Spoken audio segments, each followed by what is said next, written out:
La deuxième journée de la poule F de la Coupe d'Afrique des Nations Côte d'Ivoire 2023 a livré son verdict cet après-midi ici au stade Laurent Pokou de San Pedro. Le Maroc a fait jeu égal un but partout avec la RDC. Ensuite, la Tanzanie a également été accrochée par la Zambie. Score de la partie, un but partout. Tout reste donc ouvert dans cette poule F. Christian Otato avec nous pour décrypter cette journée ici à San Pedro. D'abord, sur ce premier match, Maroc-RDC, on a vu du beau jeu cet après-midi et une RDC qui a été menée et qui est revenue au score.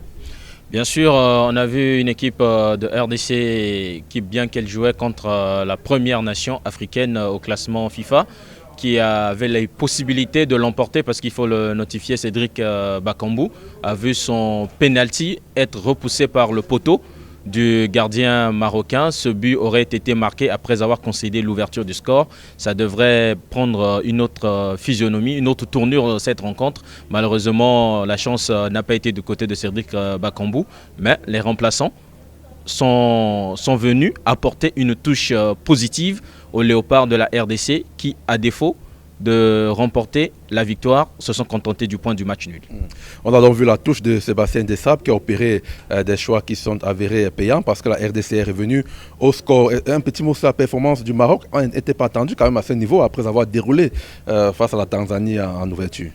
Effectivement, je pense que quelque part les Marocains savaient qu'ils avaient aussi une équipe de taille devant eux, où on a senti qu'ils avaient un peu aussi peur de trop prendre le risque, de trop s'y mettre dans le jeu. Déjà qu'ils se plaignent du climat, l'heure à laquelle ils jouaient, vouloir trop s'y mettre, être victime des contre-attaques de la pointe de vitesse des attaquants de la RDC, a fait qu'ils soient un tout petit peu réservés. Après l'ouverture du score, ils n'ont pas cherché, ils ne sont pas repartis sur les mêmes bases de vouloir enfoncer le clou. Et cela a permis à la RDC, malgré avoir raté le pénalty, de revenir au score.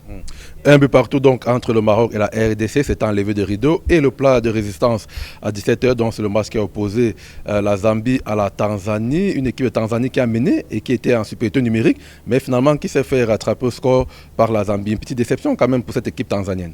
Effectivement, une petite déception puisque jusque-là, après 8 matchs joués, cette formation de la Tanzanie n'a pas encore gagné le moindre match en Coupe d'Afrique des Nations. L'égoïsme des attaquants tanzaniens a aussi coûté à cette équipe parce qu'ils ont eu pas mal d'opportunités. Ils ont privilégié au fait le jeu individuel au lieu du jeu collectif et ça a coûté ce résultat de match nul, 2 points de perdu pour cette formation tanzanienne qui aurait pu prendre une bonne position pour la qualification en 8e de finale avant déjà la 3e journée.